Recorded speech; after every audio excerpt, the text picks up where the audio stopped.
Federal law enforcement agencies have released an updated security bulletin outlining potential threats ahead of the Democratic National Convention in Chicago.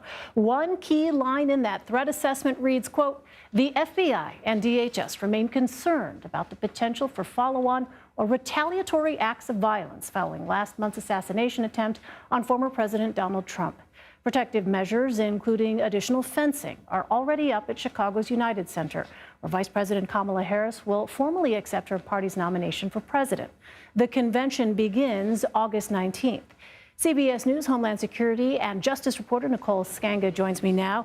Nicole, welcome. So what type of threats are federal agencies looking out for ahead of the convention? Elaine, good to be with you. The threats range from criminal concerns like lone wolf attacks, both domestic and foreign-born, to cyber attacks, to drone threats, all the way to human trafficking. Just one specific example, there's an entire team within the U.S. Secret Service dedicated to food defense and food surveillance, stationed where food preparation occurs behind the scenes inside the DNC.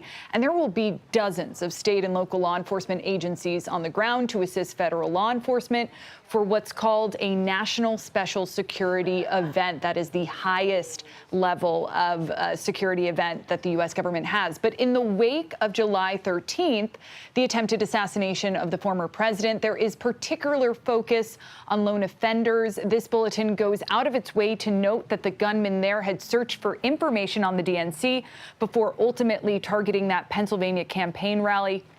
Another key passage from the bulletin: we cannot rule out the possibility that some DVEs, domestic violent extremists, or other threat actors may attempt follow-on or retaliatory acts of violence in response to the assassination attempt.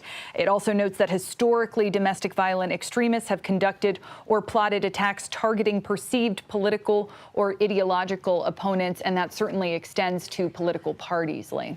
And so what are these agencies doing now to identify any potential bad actors ahead of the convention? Yeah, there is a laundry list, literally pages long, of indicators that federal, state, and local law enforcement keep on their radar. For instance, possible indicators of pre-operational surveillance or attack planning.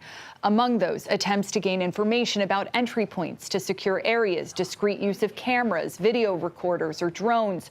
Our viewers may recall that the gunman who fired at the former president on July 13th not only scoped out the rally area a week before the event, but used both a drone and a rangefinder in the hours leading up to Trump's appearance there. They'll also be law enforcement looking for any paramilitary training or tactics, armor, shields, barricades, and of course weapons, purposeful distraction or diversion of law enforcement. Some of the early indicators for law enforcement stationed outside the White House, Ellipse, and then Capitol on January 6th. Now, that is just a sample of what law enforcement's looking for, and Secret Service remains in charge of security within that perimeter outside. Chicago Police Department takes the lead.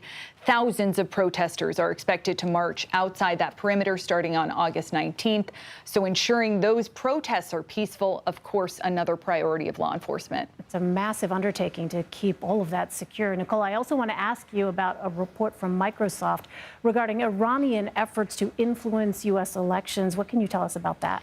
A fascinating report that goes beyond what even U.S. intelligence officials have told journalists. Microsoft researchers identifying an apparent influence campaign, Iranian-linked, targeting the U.S. election, in one very severe case, targeting a presidential campaign with an email phishing attack, though it does not say which one.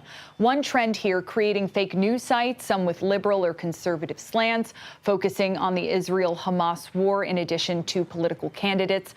Another example cited in this report: a group run by Iran's Revolutionary Guard compromised the email account of a former advisor to a U.S. presidential campaign, then used that email to contact a senior official who was still engaged with the campaign. That happened back in June. Impersonating activists online. We saw some evolved tactics in this report: digital manipulations, use of trusted logos or labels atop false information. One silver lining here in the report: Microsoft noted that while Iranian actors have experimented with AI during their influence operations, those efforts have largely fallen flat, at least so far, Elaine. All right. Nicole Sganga for us. Nicole, thank you. Thank you.